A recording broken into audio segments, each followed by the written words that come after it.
Hi there, I'm John Smithers from Medivet Saving the Rhino. As you may know, we're working as part of the Wilderness Foundation Africa's Forever Wild Rhino Protection Initiative, and over the last 2.5 years our clients, staff and various supporters have helped us to raise funds for a number of projects in South Africa, all aimed at saving the rhino from the threat of poaching. Now, I've just returned from a 2-week visit to South Africa, where I was involved in various matters with the Wilderness Foundation, and I would like to report back to you on some of the incidents that I witnessed, as well as some good news and unfortunately some not so good news.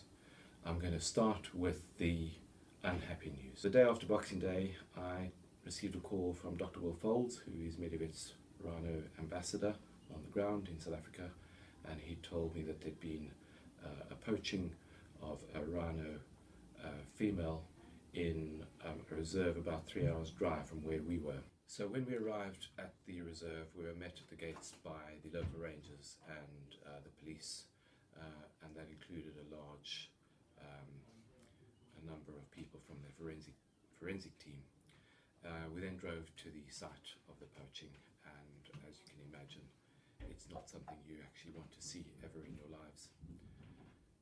A number of Medivet staff who've been out to work with the vets and nurses on the ground in South Africa have actually been to poaching scenes, but this is the first time I'd witnessed a poaching scene in real life. The smell of death was everywhere, complete sense of despair,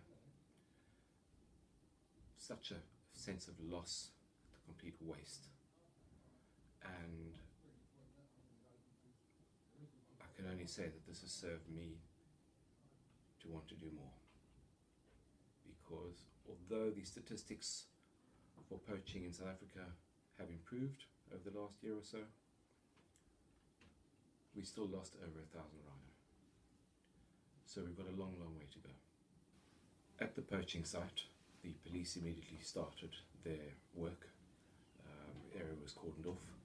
They conducted a very thorough search of the area surrounding the scene, and it was determined where this rhino was shot and where she then died. I must say how very impressed I was with the thoroughness of the police and the forensics team. Not only were they very thorough, but they were very respectful. Once the police forensics team had finished their initial investigations, they asked William and I to perform a post-mortem, and this we did, as you can imagine. It was gruesome. The main reason for doing the post-mortem was to determine the cause of death, and also to look for evidence.